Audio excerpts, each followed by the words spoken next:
I wrote Indistractable because it's about having our cake and eating it too. It's about having both. We can have the best of both worlds, that we can build apps, we can build technologies that help us exercise and learn new languages and stay healthy. We can use these amazing technologies for good, but we can also find ways to not get distracted from the devices or whatever the distraction might be that lead us away from what we really want.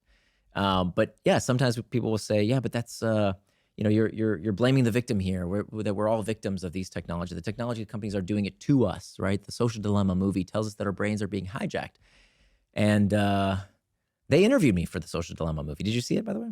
I did, and yeah. Okay, so they interviewed me, and I know you've had Johan Hari on the show, and I have big issues with his whole thesis because it's a line around it's not your fault. It's being done to you.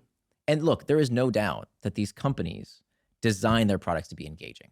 That's the point, right? Do we want, hey, Netflix, stop making your show so interesting. Apple, your phones are too user-friendly, right? That's ridiculous. That's the point of these products. We want them to be engaging. We pay for the privilege of having them be engaging. So it's ridiculous to think that somehow they're going to stop doing that. It's also ridiculous to think that the government, in all its brilliant wisdom, is going to figure out how to regulate these companies properly, right? We see every time I come to Europe, I can't use the internet because of these stupid GDPR rules that I have to constantly click accept. I don't even know what I'm clicking on. They're so annoying. We see what happens when government tries to regulate these companies. Most of the time, they're incredibly ham-fisted. So do we just sit here? I'm not saying I'm anti-regulation. I'm for smart regulation. But in the meantime, what are we doing? We're just going to sit here and wait, right? Please, Zuckerberg, stop addicting me. That's ridiculous. There's so much we can do. Starting with not thinking we're powerless in all realms of our life. Again, even when circumstances are beyond your control, it benefits you, it behooves you to believe you do have agency, you do have control. You're going to be better off, as opposed to saying, well, there's nothing I can do. Because what do people do when they believe they're powerless? Quite. Nothing. Yeah. It's so interesting because I had a conversation with a friend of mine last night who is single. He's been single for a while, and we were huddled around. There was a couple of us, and everyone was single in the circle. I'm currently not single, and I saw some of that. I saw some of that. Well, it's the nature of the modern dating world, right? You know, like you hear it all. I don't want to be on these dating apps, and social media doesn't work, and I can't meet anybody. So it's just the way it is, and you can see in that moment, like it's almost like declaring defeat. Well, there is agency in that as well. Remember, if life is defined by something that changes its outside environment, that's a great way to say, well, I have agency. I decide to quit. It's in my control to say it's impossible. I guess so. Even if it is self-defeating, it feels good to say it's impossible. But it's going to reduce your chances of finding someone. Of course. If you just say, okay, well, I can't, and you blame external factors on that. Mark Zuckerberg has become a villain in society. You know, people have really portrayed him as being the source of so much evil, destroyed people's mental health because of these apps and all of these kinds of things. I sense you have a slightly different approach to that, or you think that's a little bit too simplified. Am I right? Which part? The kind of, I saw something yesterday where Mark Zuckerberg was playing jujitsu. Have you playing jujitsu? Yeah, I saw the video. I probably shouldn't say playing jujitsu. He was doing jujitsu. Did you see the video of him doing it? Yeah. And like the person who had quote retweeted it had said, he's destroyed our generation's mental health, but he's pretty good at jujitsu. And you know, he has been attacked for the last decade because people think that, you know, he built these apps and these apps have now made our lives significantly worse. But the framing that you present seems to say, if it wasn't those apps, it would be something else. And it's not necessarily the apps itself, it's our relationship to the apps because of emotional regulation in other parts of our life. You said something super interesting earlier, which we kind of moved on from, where you said that you don't believe, you believe that the apps are a symptom of a wider social issue. Is that an accurate representation of your views? Yeah. I mean, I think, look, I'm not saying these companies are guilt-free. By the way, I have been asked many times to work for them and with them, and I always refuse because I don't want any conflict or appearance of conflict of interest. So I don't get paid by these companies in any way. But I think there is absolutely a moral panic around social media. We already see it now fading, right? It was last week, it was social media. This week, it's going to be AI. There's always a moral panic. And if you look back at the history of mankind, we have always had moral panics of one thing or another, especially with media. Media that hijacks the brain of the population. That's always been a big fear.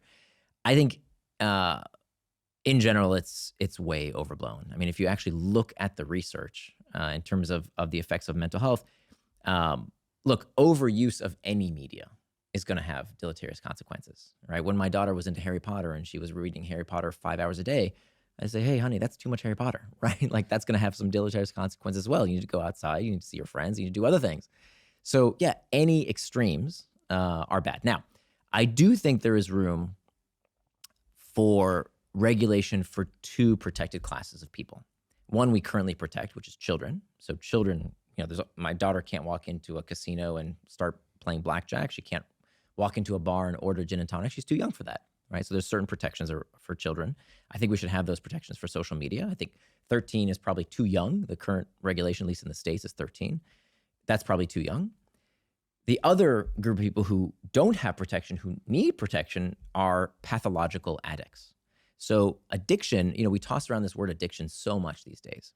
My wife got a box of shoes from DSW, and the box says, danger, addictive contents inside. Okay, it's shoes, right? But we use this word addiction, we throw it around. Addiction is a disease, it's a pathology. And just because something is addictive doesn't mean it addicts everyone, clearly, right? Many of us have a glass of wine with dinner. We're not all alcoholics. We have sex. We're not all sex addicts, right? So it's ridiculous to think just because something is addictive to some people, it's addictive to everyone. But if you are addicted and the company knows this might be the case, and I've been advocating this for years, this is the kind of legislation I do support, then I think the government, then the company has a responsibility, right? If an alcohol company, they don't know who's addicted, how would they know? How would they know who the alcoholics are? They wouldn't know. The online companies, they do know. They have personal identifiable information and they know your time on site. So they could reach out, and this is what I'm advocating for. I call it a use and abuse policy.